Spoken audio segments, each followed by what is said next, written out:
Bienvenue sur la chaîne. Quel est votre vote pour la prochaine vidéo? Laissez votre commentaire ci-dessous.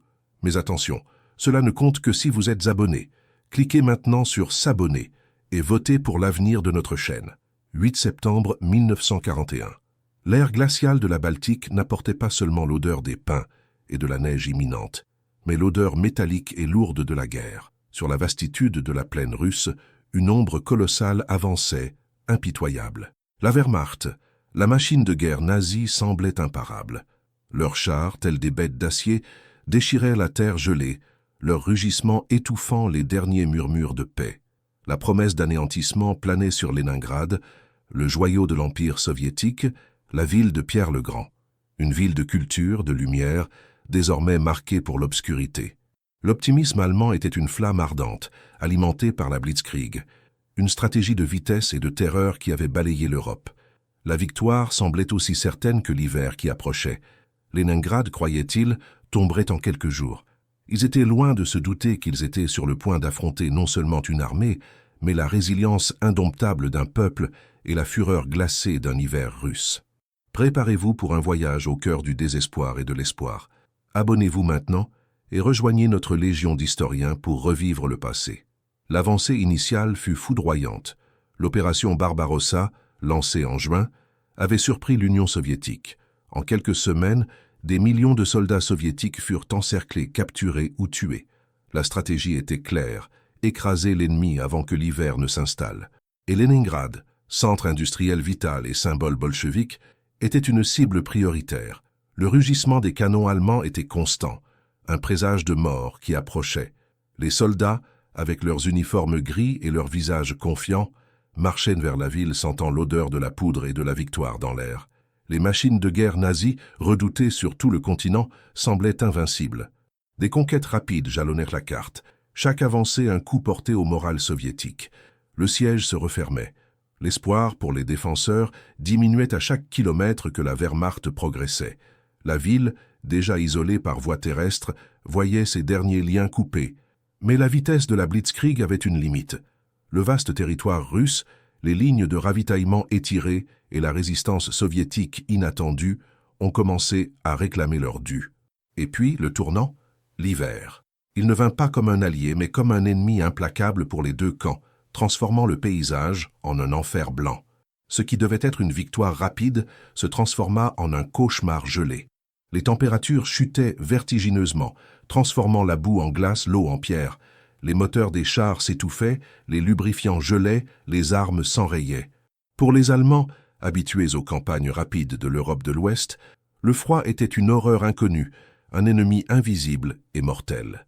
Pour Léningrad, cependant, le siège était une condamnation à mort lente, et l'hiver, un bourreau qui serrait le nœud chaque jour davantage.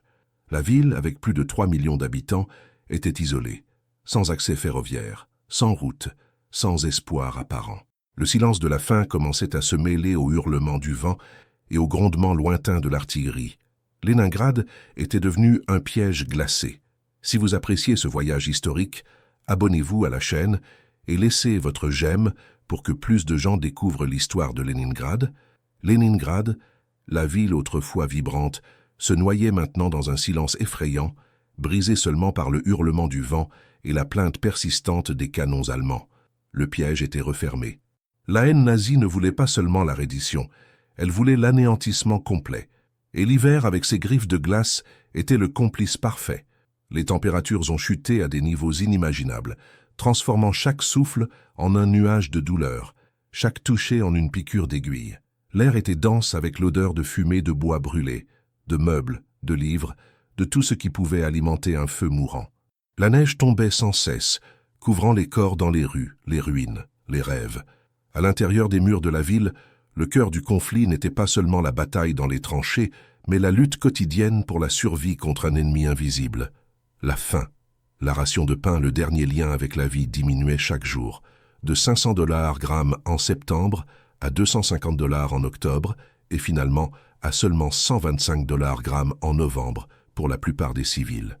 Du pain qui pouvait à peine être appelé pain, fait de sueur, de cellulose, de tout ce qui pouvait être moulu. Le goût était amer, sablonneux, une vaine promesse de subsistance. L'estomac vide est devenu la nouvelle horloge de la ville, marquant le temps par des contractions douloureuses. Les perspectives alternaient entre le désespoir et une résilience brutale. Les soldats soviétiques sur les lignes de front, affamés et gelés, repoussaient toujours les attaques allemandes, le corps tremblant de froid, mais l'esprit endurci. Ils voyaient leurs camarades tomber non seulement sous les balles, mais par épuisement, par inanition. Leurs yeux, autrefois remplis de ferveur révolutionnaire, reflétaient maintenant une dureté sombre, la détermination de ceux qui n'avaient plus rien à perdre. Pour eux, le siège était un combat au corps à corps constant, non seulement contre l'ennemi, mais contre leur propre corps qui défaillait. Et au cœur de la ville, les civils, femmes, enfants, personnes âgées, des familles entières prises au piège dans des appartements glacés, sans électricité, sans eau. Le bruit des vitres brisées était une symphonie constante. À chaque explosion, un autre morceau de la ville mourait. L'odeur de mort douce et nauséabonde planait dans l'air mêlée à l'odeur âcre de la fumée. Les rues, autrefois vibrantes du murmure de la vie, étaient là maintenant des chemins de silence et de souffrance, parsemés de corps gelés, traînés sur des luges rudimentaires vers des fosses communes. La mort était un voisin constant, une présence froide et inévitable. Du côté allemand, la frustration grandissait. Ce qui devait être une promenade militaire, une victoire rapide, s'est transformé en une impasse sanglante. Leurs soldats, souffrant maintenant du froid russe, de la dysenterie et de la faim, commençaient à douter de la propagande. Le moral baissait à mesure que Léningrad refusait de céder. Le général von Lieb, commandant du groupe d'armée nord, voyait ses hommes gelés, ses machines défaillir. La Blitzkrieg avait échoué, et maintenant l'hiver russe réclamait son dû. L'encerclement, qui devait être la sentence de mort de Léningrad, devenait aussi un piège pour les assiégeants, pris dans un enfer gelé. La pénurie de ravitaillement était un fantôme qui hantait chaque foyer. Papier peint, colle, cuir de ceinture, animaux de compagnie, tout était consommé dans la tentative désespérée de tromper la mort. Le cannibalisme, un tabou insupportable, a commencé à se manifester dans l'ombre, un témoignage de l'effondrement moral et physique auquel la ville était confrontée. Léningrad était une ville agonisante, mais qui refusait de mourir. Chaque jour était une petite victoire contre la brutalité du siège, une affirmation silencieuse de la volonté humaine de persister, même lorsque tout semblait perdu. Le siège était un piège mortel, et la ville, son cœur battant faiblement, était à l'épicentre de l'une des plus grandes horreurs de l'histoire. Léningrad était encerclé. Les griffes de l'ennemi et de l'hiver se serraient avec une cruauté sans précédent. La ville, un colosse de pierre et d'histoire, était devenue une île de désespoir dans un océan de glace. La vie, à l'intérieur, était une bataille quotidienne contre l'anéantissement. Mais l'esprit humain, au bord de l'abîme, trouve des chemins là où il n'y en a pas.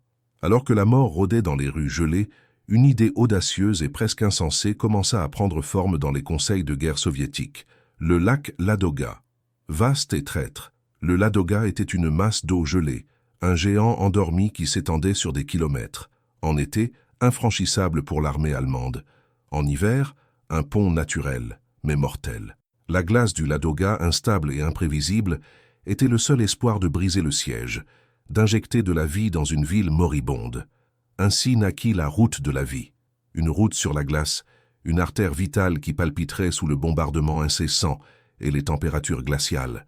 La décision fut prise dans l'obscurité du désespoir. C'était un pari, un acte de foi contre la logique et la nature. Des milliers d'hommes et de femmes, beaucoup d'entre eux des civils, furent mobilisés. Le travail était infernal. Mesurer l'épaisseur de la glace, baliser le chemin, construire des ponts improvisés sur les fissures qui s'ouvraient chaque jour. Le vent cinglant fouettait leurs visages, transformant la peau exposée en chair vive.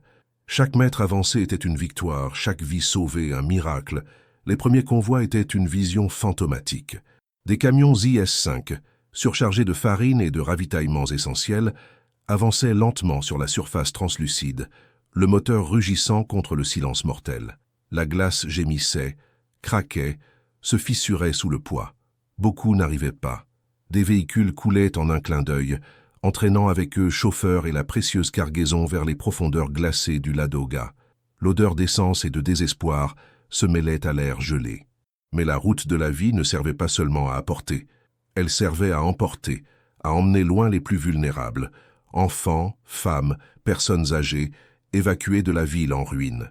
Ils étaient empilés dans les camions, leurs corps fragiles enveloppés dans des couvertures déchirées, leurs yeux fixés sur l'horizon incertain.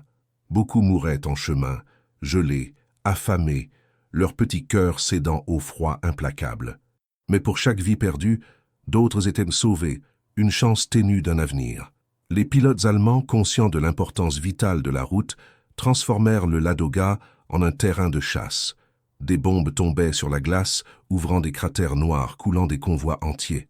Les chauffeurs, héros anonymes, conduisaient au milieu d'un enfer d'explosions et de tirs, leurs réflexes aiguisés par la peur et la détermination. Ils voyaient leurs camarades disparaître sous la glace, mais continuaient. Il n'y avait pas le choix. Leningrad dépendait d'eux. La détermination de ces héros est incroyable. Si l'histoire de la route de la vie vous a inspiré, abonnez-vous à la chaîne et laissez votre j'aime pour soutenir notre travail. À chaque voyage, la glace devenait une métaphore de l'existence même. Fragile, traîtresse, mais capable de supporter un poids inimaginable. La route de la vie était plus qu'une route de ravitaillement. C'était un symbole de résistance, un fil ténu d'espoir qui s'étendait sur l'abîme de la mort. L'isolement de Leningrad, qui devait être sa sentence finale, avait forcé la création d'une merveille d'ingénierie et de courage, un piège inversé pour le destin. La ville respirait, bien qu'avec difficulté, grâce à cette ligne mince sur la glace. Mais le coût humain était immense, et chaque jour la lutte pour la survie devenait plus brutale, plus désespérée. La route de la vie était une promesse fragile, un fil d'espoir. Mais, à l'intérieur de la ville, le siège était une réalité brutale et constante. Le froid n'était pas seulement une sensation, c'était un ennemi tangible, un prédateur qui s'infiltrait dans les murs, dans les os, dans l'âme. Les températures, souvent inférieures à $30 gelaient l'eau dans les robinets, la nourriture dans les assiettes, l'air dans les poumons. Les gens vivaient dans l'obscurité, se chauffant avec ce qu'ils pouvaient, vieux meubles, livres de bibliothèques vénérables, morceaux de bois arrachés à des bâtiments abandonnés. L'odeur de fumée âcre et de corps non lavés était le parfum persistant de la ville assiégée. La mort, autrefois un événement lointain, devint une routine. Il n'y avait plus de larmes pour chaque voisin qui tombait, pour chaque enfant qui ne se réveillait pas. La douleur s'était solidifiée en une apathie glacée, un mécanisme de défense pour maintenir la raison. Les tramways, autrefois le pouls de la vie urbaine, étaient à l'arrêt gelés sur les rails comme des squelettes de fer. Les rues, autrefois pleines de rires et de conversations, ne répercutaient plus que le traînement lent des luges, transportant les morts vers des fosses communes, où le peu de biens qui restaient, en quête d'échange contre un morceau de pain. La perspective des civils était un enfer particulier. Les mères, avec leurs yeux creusés, regardèrent leurs enfants dépérir, les joues pâles, les corps de plus en plus petits. Le désespoir menait à des actes inimaginables. Des récits de cannibalisme, murmurés dans l'ombre, étaient la preuve la plus sombre de l'effondrement de la moralité humaine sous la pression de la faim extrême. Mais, même dans cet abîme, surgissaient des actes d'héroïsme silencieux. Des professeurs qui maintenaient des écoles improvisées ouvertes, essayant d'enseigner à des enfants affamés, leur offrant un semblant de normalité. Des artistes qui organisaient des concerts dans l'obscurité, avec le son de l'artillerie comme une macabre percussion de fond, pour élever les esprits. La résilience n'était pas un choix, c'était la seule façon de résister. Sur les lignes de front, la bataille était un cauchemar gelé. Les soldats soviétiques, mal nourris et mal équipés pour l'hiver, affrontaient non seulement les bombes allemandes, mais le froid qui leur volait l'énergie, la faim qui leur rongeait la force. Le sol gelé rendait la construction de tranchées une tâche herculéenne. Chaque tir était un effort, chaque avancée un miracle. Le son des mitrailleuses allemandes était constant, entrecoupé par les cris des blessés, qui souvent gelaient avant d'être secourus. L'odeur de poudre et de sang coagulé sur la neige était l'arôme de la mort qui se propageait. Du côté allemand, la confiance initiale s'était brisée comme de la glace sous le soleil. La Blitzkrieg, si efficace en Europe, avait trouvé sa limite dans la vastitude russe et la férocité de l'hiver. Les soldats de la Wehrmacht, sans vêtements d'hiver adéquats, souffraient de gelures, de dysenterie et de maladies. Leurs chars, autrefois invincibles, étaient immobilisés par le froid, leurs moteurs refusant de démarrer, leurs huiles lubrifiantes transformées en blocs solides. La frustration des commandants allemands était palpable. Leningrad, qui aurait dû tomber en quelques semaines, résistait, une épine tenace dans la gorge du Troisième Reich. Le siège, qui devait être l'anéantissement de la ville, devenait de plus en plus un piège pour les assiégeants eux-mêmes, pris dans la fureur d'un hiver qu'ils n'avaient jamais imaginé. La pénurie de ravitaillement frappait tout le monde. Pour les Allemands, le manque d'équipements d'hiver et la difficulté de réapprovisionnement sur un terrain hostile. Pour Léningrad, la faim et le froid étaient des armes plus efficaces que n'importe quelle bombe. La ville s'était transformée en un laboratoire de survie humaine, où chaque jour était une leçon de résilience et de désespoir. L'isolement était absolu, mais la route de la vie, même avec son coût terrible, empêchait le nœud de se resserrer complètement. C'était une lutte pour la vie, pour l'esprit, pour l'existence même. Léningrad n'était pas seulement assiégée, elle était sous le jugement de l'histoire, et chaque âme dans la ville devenait un témoignage de la capacité humaine à supporter l'insupportable. La route de la vie n'était pas une solution, mais une trêve précaire avec la mort. Chaque voyage était une plongée dans l'abîme, une roulette russe sur la glace. L'hiver, qui pour les Allemands était un bourreau, était pour les Soviétiques un complice traître. Il gelait le Ladoga, oui, mais il déclenchait aussi des blizzards aveuglants, des tempêtes de glace qui transformaient le lac en un désert blanc et mortel. Les vents hurlants, avec des rafales atteignant 120 km/h, balayaient la neige, créant des dunes et rendant le trajet invisible. Un labyrinthe mortel où la boussole était le seul guide. Les chauffeurs, beaucoup d'entre eux jeunes, femmes ou vétérans épuisés, étaient les nerfs à vif de cette artère vitale. Ils affrontaient non seulement le froid polaire et la menace constante des avions Stuka allemands, qui plongeaient avec un cri infernal pour larguer leurs bombes, mais aussi la nature même de la glace. Le Ladoga était un être vivant, qui gémissait et se contractait. Des fissures s'ouvraient et se fermaient avec un bruit terrifiant, comme le craquement d'os géants. La glace avait ses points faibles, des sources souterraines, des courants qui la rendaient plus mince dans certaines zones, des pièges invisibles sous la couche de neige. L'odeur d'essence se mêlait à l'air gelé, à la sueur de la peur et à l'odeur métallique de la glace qui se brisait. De nombreux camions coulaient sans laisser de traces, engloutis par les eaux sombres et glacées, leurs phares s'éteignant dans les profondeurs. Les chauffeurs, s'ils avaient de la chance, étaient secourus. Beaucoup, cependant, étaient emportés par le courant, leur corps gelé devenant partie du macabre décor sous-marin. La route était parsemée de véhicules abandonnés, des squelettes d'acier qui servaient de témoignages silencieux à la brutalité du chemin. À l'intérieur de Léningrad, la route de la vie était plus qu'une ligne de ravitaillement. C'était une infusion d'espoir. Les quelques tonnes de farine, les rares rations de sucre et de graisse qui arrivaient, étaient distribuées avec une rigueur militaire, mais avec une signification presque sacrée. C'était ce qui empêchait la ville de se rendre complètement au désespoir. Grâce à elle, le pain, même s'il était encore fait de substituts, ne disparut pas totalement. Les usines, fonctionnant à une fraction de leur capacité, continuaient de produire des armements, des pièces d'artillerie, des munitions. Femmes et enfants, les mains gelées et les corps affaiblis, maintenirent la production sachant que chaque balle était une chance de survie. La résilience de Léningrad était forgée dans le froid et la faim. Des artistes et des musiciens, comme Dmitri Shostakovich, continuaient de composer et de se produire, utilisant la culture comme un bouclier contre l'effondrement moral. La 7e symphonie, dédiée à la ville et connue sous le nom de Symphonie Léningrad, fut composée et exécutée pendant le siège, un défi sonore à la barbarie nazie. Ces accords, transmis par radio, étaient un cri de défi qui résonnait dans les rues bombardées, élevant l'esprit d'un peuple qui refusait d'être brisé. L'odeur de papier brûlé pour se chauffer se mêlait à l'odeur d'encre et de musique. Du côté allemand, la frustration se transformait en fureur. La route de la vie était une insulte, une blessure ouverte dans leur stratégie d'anéantissement. Ils bombardaient le lac sans cesse, essayaient de saboter les convois, mais le flux, même s'il était ténu, persistait. La Wehrmacht, qui avait planifié une victoire rapide, était maintenant embourbée dans un siège qui semblait ne jamais finir. L'hiver, leur allié initial dans la destruction de l'infrastructure soviétique, se retournait maintenant contre eux avec une vengeance glaciale.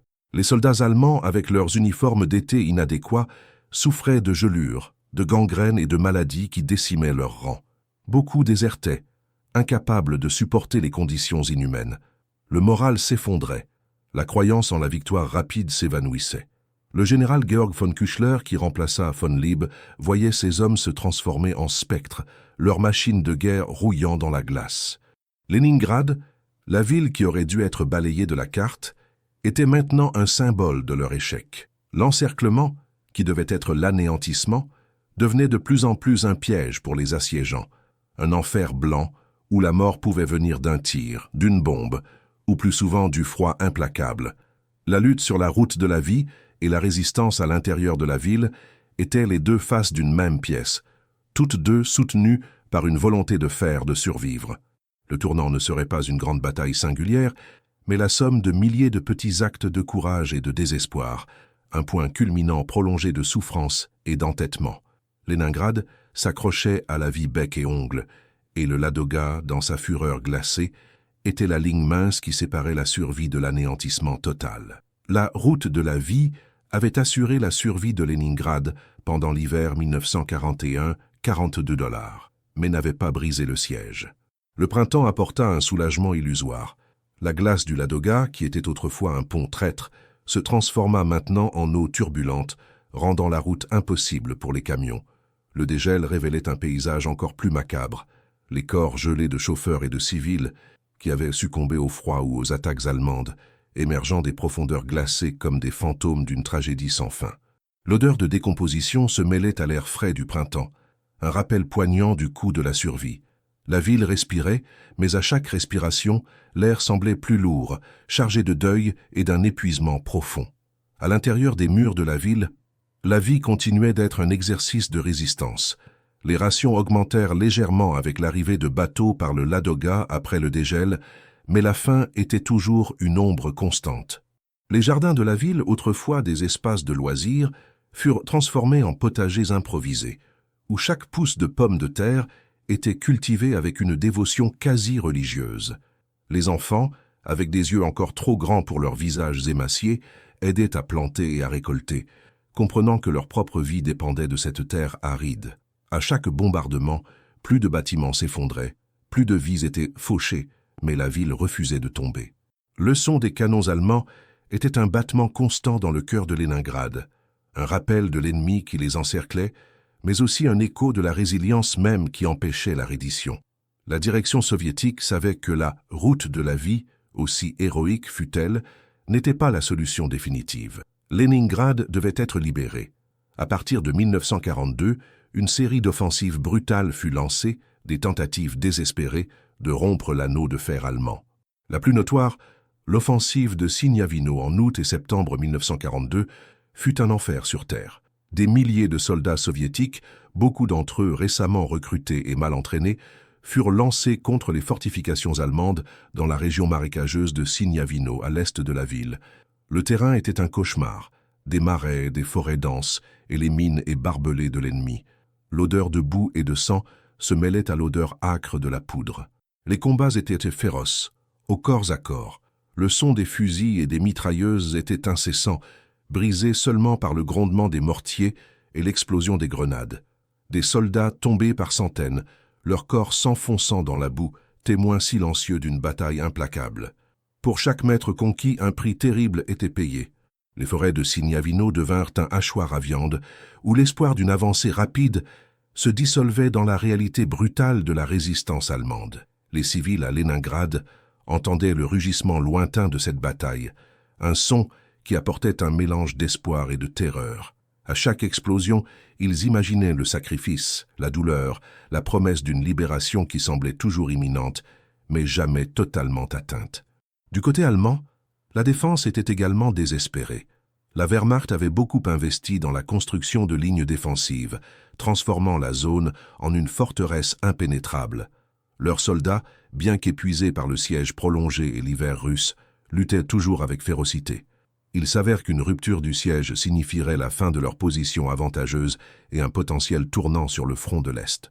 L'odeur de terre mouillée et de sueur se mêlait à la puanteur de mort qui s'accumulait sur les champs de bataille. Les combats à Signavino furent un point culminant d'horreur, une lutte d'épuisement où chaque camp poussait l'autre jusqu'à la limite de la capacité humaine. Malgré les sacrifices héroïques, l'offensive de Signavino ne parvint pas à briser le siège de Léningrad. Le coût humain fut effarant.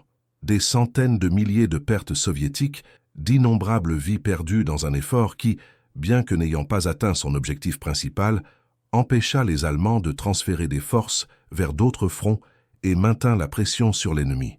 Leningrad continuait d'être isolé, mais la flamme de la résistance brûlait plus fort, alimentée par le sacrifice de ceux qui tentaient de la libérer. La ville était un symbole d'entêtement, une plaie ouverte dans l'orgueil nazi.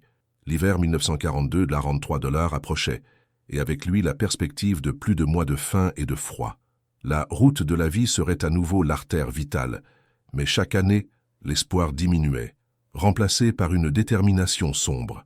Les familles de Leningrad, les soldats dans les tranchées, les chauffeurs sur la glace du Ladoga, tous s'accrochaient à la vie, un jour à la fois, rêvant de la fin du cauchemar. La ville était un piège, mais aussi un creuset où l'âme humaine était testée jusqu'à sa limite la plus extrême, forgeant une résilience que l'histoire n'oublierait jamais. Le siège de Leningrad était un point culminant prolongé, une épreuve du feu qui s'étendait sur des années, chaque minute une éternité de souffrance et de courage. La prochaine phase serait décisive. Des histoires comme celle de Signavino montrent le coût brutal de la survie. Pour continuer à explorer l'histoire avec nous, abonnez-vous à la chaîne et laissez votre j'aime. L'hiver 1942-43 arriva avec une férocité encore plus grande, un bourreau glacé qui promettait d'étrangler ce qui restait de vie à Leningrad. La route de la vie rouvrit, mais chaque voyage était un sacrifice encore plus terrible. La glace du Ladoga, maintenant une surface épaisse et traîtresse, gémissait sous le poids des camions, et les fissures étaient comme des cicatrices visibles d'un corps qui refusait de mourir. Les tempêtes de neige étaient des légendes vivantes, des tourbillons blancs qui engloutissaient des convois entiers, ne laissant que le silence de la désolation. Beaucoup de chauffeurs n'étaient plus jeunes. C'étaient des hommes et des femmes d'âge mûr, certains presque âgés, ou des adolescents qui avaient perdu leur enfance dans les griffes du siège. Leurs visages, marqués par le froid et la privation, étaient des toiles de la plus pure résilience. L'odeur de diesel et de sueur se mêlait à l'air cinglant, tandis que la terreur de couler dans l'abîme gelé était une ombre constante. À l'intérieur de Leningrad, la vie était un entêtement. Les rations étaient légèrement meilleures que lors du premier hiver, mais la faim était toujours la mélodie constante, le rythme qui dictait chaque jour. Les gens avaient appris à économiser chaque miette, à profiter de chaque morceau de bois. Les corps étaient habitués au froid, mais l'âme humaine portait le poids de plus d'1 an de siège. Les enfants, survivants d'une enfance volée, s'accrochaient toujours à leurs jouets improvisés, rêves fragiles dans un monde de ruines. Le bruit des bombardements allemands était plus sporadique, mais chaque explosion résonnait toujours avec la promesse de mort, un rappel de l'ennemi implacable. Mais il y avait quelque chose de différent dans l'air, un murmure d'espoir, une détermination silencieuse qui refusait d'être écrasée. La direction soviétique savait que la route de la vie était un palliatif, pas une guérison. Leningrad devait être libéré. Les échecs de l'offensive de Signavino avaient enseigné des leçons dures, mais précieuses. Une nouvelle offensive était planifiée, une opération ambitieuse pour finalement rompre le siège. Son nom, Opération Iskra, l'étincelle. Le plan était audacieux, presque désespéré. 2 fronts soviétiques, l'armée de Leningrad, dirigée par le général Leonid Govorov, et le front de Volkov, sous le commandement du général Kirill Meretskov, devaient attaquer simultanément, de l'Est et de l'Ouest, à travers l'étroite bande de territoire allemand qui séparait Leningrad du reste de l'Union soviétique. L'objectif, créer un corridor terrestre, aussi petit soit-il, pour connecter la ville assiégée au continent. L'odeur de poudre et la promesse de sang planaient sur les cartes. Les préparatifs étaient fébriles, secrets, sous le manteau de l'hiver. Des milliers de troupes furent mobilisées. L'artillerie lourde fut positionnée. Les ingénieurs travaillèrent sans relâche pour construire des ponts improvisés et des routes sur des marais gelés. Le terrain, autrefois un allié allemand, serait maintenant le champ de bataille d'une offensive qui ne pouvait échouer. La logistique était un cauchemar. Déplacer des hommes et du matériel par un froid intense, avec la menace constante de la reconnaissance aérienne ennemie. Mais la détermination était inébranlable. Leningrad attendait, et l'étincelle devait allumer la flamme de la libération. Le destin de millions de vies dépendait de cette opération. Du côté allemand, la confiance d'une victoire facile s'était complètement dissipée. Le siège de Leningrad, autrefois considéré comme une question de temps, était devenu un gouffre de ressources et de morale. Les troupes de la Wehrmacht étaient épuisées, souffrant du froid, de la pénurie de ravitaillement et des pertes constantes. La vaste étendue du front oriental exigeait de plus en plus d'hommes et de matériel, Et Léningrad, bien qu'une priorité, n'était pas la seule bataille. Le général Georg von Küchler et ses commandants savaient que les Soviétiques essaieraient à nouveau, mais la force et la détermination des défenseurs allemands étaient encore considérables. Ils avaient transformé la zone en une forteresse, avec des bunkers, des champs de mines et des positions d'artillerie retranchées. L'odeur de diesel et de métal rouillé se mêlait à la puanteur de la peur. La bande de terre entre Léningrad et le reste du pays était vitale pour les Allemands. C'était le symbole de leur domination, la preuve que la ville était condamnée. Ils ne céderaient pas sans une lutte sanglante. L'étincelle soviétique rencontrerait un mur d'acier et de glace. La scène était prête pour le point culminant, une bataille qui mettrait à l'épreuve les limites de la résistance humaine et de la brutalité de la guerre. Léningrad, la ville moribonde, était sur le point de se battre pour sa vie avec une fureur renouvelée. L'attente était palpable, la tension insupportable. Les jours qui allaient les suivre décideraient du destin d'une ville, d'un peuple, et résonneraient à jamais dans l'histoire. Le 12 janvier 1943, l'aube sur le lac Ladoga n'apporta pas le calme glacial habituel, mais un enfer de feu et d'acier. L'opération Iskra, l'étincelle, s'alluma avec un rugissement infernal. Des milliers de canons soviétiques ouvrirent le feu simultanément, transformant l'étroite bande de terre contrôlée par les Allemands en une mer d'explosions. L'odeur âcre de la poudre se mêlait à l'air gelé, et le sol tremblait comme si la terre elle-même était en agonie. Sous ce barrage d'artillerie, les ondes de choc balayaient la neige et brisaient la glace, tandis que les soldats soviétiques, l'armée de Léningrad venant de l'ouest et le front de Volkhov de l'est, se lançaient à l'attaque. Ils avançaient sur des marais gelés, à travers des forêts denses et sur des champs de mines couverts par la neige. Chaque pas était un pari contre la mort. Le froid était un ennemi invisible, mordant la chair exposée, gelant les armes. Mais la détermination était plus forte que la peur. Léningrad attendait. La promesse de rompre le siège, de finalement toucher la main amie du reste de l'Union soviétique, poussait les hommes et les femmes vers l'avant, à travers un enfer de barbelés, de nids de mitrailleuses et de bunkers de béton. Le son des fusils et des rafales était incessant, une symphonie macabre de destruction. La résistance allemande était féroce, désespérée. Les défenseurs de la Wehrmacht, retranchés dans des positions fortifiées qui avaient mis des mois à être construites, se battaient avec l'entêtement de ceux qui savaient ce qui était en jeu. Ils avaient transformé la région en une forteresse impénétrable, et chaque bunker, chaque tranchée, était défendu jusqu'au dernier homme. Le combat était brutal, au corps à corps, un duel primitif de couteaux et de baïonnettes, où la ligne entre l'attaquant et le défenseur se dissolvait dans la fureur de la bataille. L'odeur métallique de sang et la puanteur fétide de la mort planaient sur les champs de bataille, se mêlant à l'odeur d'urine et de peur. Les Allemands, bien qu'en infériorité numérique, infligeaient de lourdes pertes aux Soviétiques. Les mitrailleuses tissaient un linceul de plomb sur l'avancée ennemie, et les mortiers pleuvaient sur la tête des assaillants. Des soldats tombaient par centaines, leurs corps s'entassant dans la neige, gelant dans des poses d'agonie. Mais les Soviétiques continuaient d'avancer, poussés par un désespoir alimenté par des années de souffrance. À chaque bunker conquis, un cri de victoire était étouffé par la réalité brutale du prochain obstacle. L'opération Iskra n'était pas une course, mais une marche de sacrifice, où chaque mètre était payé par un morceau de l'âme. Les ingénieurs soviétiques jouaient un rôle héroïque, ouvrant des chemins à travers les champs de mines sous un feu nourri, construisant des ponts improvisés sur des rivières et des marais gelés. Les chars, bien qu'essentiels pour percer les lignes allemandes, luttaient contre le terrain traître et la neige profonde, beaucoup étant détruits par des mines ou de l'artillerie anti-chars. À chaque kilomètre conquis, le coût était mesuré en vies humaines, en membres amputés par les gelures et en corps qui ne seraient jamais récupérés. L'opération Iskra n'était pas une course, mais une marche de sacrifice, où chaque mètre était payé par un morceau de l'âme. La tension à l'intérieur de Léningrad était palpable. Les civils entendaient le rugissement constant de la bataille au loin, un son qui leur apportait autant d'espoir qu'une terreur renouvelée. Ils savaient que c'était la chance, peut-être la dernière, de briser l'anneau de fer qui les étranglait. Chaque jour, les rapports qui arrivaient, aussi vagues fussent-ils, alimentaient une flamme d'attente. L'odeur de fumée et de destruction semblait venir de plus près, la promesse d'un contact, d'une libération. Le siège avait appris au peuple de Léningrad que la vie était une lutte constante, et maintenant, cette lutte atteignait son point culminant le plus brutal et désespéré. L'étincelle devait devenir un brasier, où la ville serait consumée par les flammes du désespoir. L'étincelle continua de brûler, un incendie lent et douloureux qui consommait des vies à chaque mètre carré. Les jours s'étiraient dans un brouillard d'épuisement et de terreur.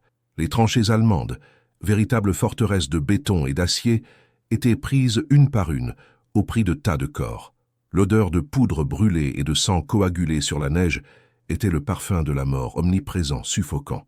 Les soldats soviétiques, avec leurs baïonnettes et leurs grenades, se lançaient dans des assauts suicides contre des nids de mitrailleuses, poussés par la promesse de libérer la ville affamée. Leurs yeux rouges de privation et de fureur reflétaient la détermination inébranlable d'un peuple qui refusait de se rendre. Le froid, autrefois un bourreau, semblait maintenant un allié, gelant les corps, mais aussi durcissant la volonté. Du côté allemand, la résistance était féroce, mais l'espoir commençait à s'évanouir. Les ordres de ne pas reculer étaient absolus, mais la réalité du front était brutale. Les ravitaillements diminuaient, les renforts étaient rares, et la pression soviétique était incessante. Les soldats de la Wehrmacht, beaucoup d'entre eux jeunes et inexpérimentés, affrontaient la fureur d'un ennemi qui semblait ne jamais finir. Le son des bombardements soviétiques était un martèlement constant dans leurs oreilles, et chaque explosion apportait avec elle la promesse d'anéantissement. Ils s'accrochaient à leur position, chaque tir une tentative désespérée de contenir l'inévitable, de retarder l'effondrement. La neige, autrefois immaculée, était maintenant trempée de sang, un manteau qui couvrait les morts des deux côtés, un paysage blanc taché de rouge. Chaque jour, les deux pinces soviétiques, le front de Léningrad venant de l'ouest et le front de Volkhov de l'est, se rapprochaient. La distance entre elles diminuait, mesurée en kilomètres de terrain disputé, en rivières de sang. La communication était difficile, sous un feu constant, mais la coordination était vitale. Les commandants, le visage marqué par l'épuisement et la tension, savaient que le succès dépendait d'une jonction précise, d'une brèche nette dans l'anneau allemand. L'odeur de métal et de fumée planait sur le paysage dévasté, tandis que l'espoir, fragile comme la glace du Ladoga, commençait à se solidifier. Les batailles finales furent les plus cruelles. Les Allemands, conscients du danger imminent d'être coupés, se battaient avec une férocité renouvelée, transformant chaque village, chaque colline, en une forteresse. Le combat était maison par maison, tranchée par tranchée, baïonnette contre baïonnette. Les cris de guerre se mêlaient au gémissement des blessés et le bruit métallique des armes qui s'entrechoquaient remplissait l'air gelé. La neige, autrefois immaculée, était maintenant trempée de sang, un témoignage silencieux de la barbarie humaine. Puis, le 18 janvier 1943, l'impossible se produisit. Dans le petit village de Rabochi-Pozlok Nero 5, à l'est de Léningrad, les troupes de la 123 Pass Brigade de fusiliers, de la 67 Wassoner armée du front de Léningrad, rencontrèrent les soldats de la 372 Wassos division de fusiliers de la 200 armée de choc du front de Volkhov. L'anneau de fer qui étranglait Léningrad avait été brisé. L'odeur de fumée et de victoire se mêlait dans l'air gelé. Les embrassades, les larmes, les cris de « Hurrah » résonnaient dans le paysage dévasté, un son qui n'était pas seulement de joie, mais d'un soulagement profond, presque insupportable. Un corridor terrestre, étroit et précaire, avait été ouvert. Seulement $8 à $10 kilomètres de large, sous le feu constant de l'artillerie allemande, mais c'était une connexion, une artère vitale. Les premières nouvelles arrivèrent à Léningrad comme un murmure, puis comme un tonnerre. Les civils, beaucoup d'entre eux au bord de la mort par inanition, pleurèrent de soulagement. L'espoir, longtemps endormi, se réveilla avec une intensité écrasante. Le siège n'était pas terminé, mais son essence, son pouvoir absolu d'isolement avait été brisé. La ville n'était plus seule. L'étincelle avait allumé un brasier, mais le feu brûlait toujours, et la lutte pour la vie était loin d'être terminée.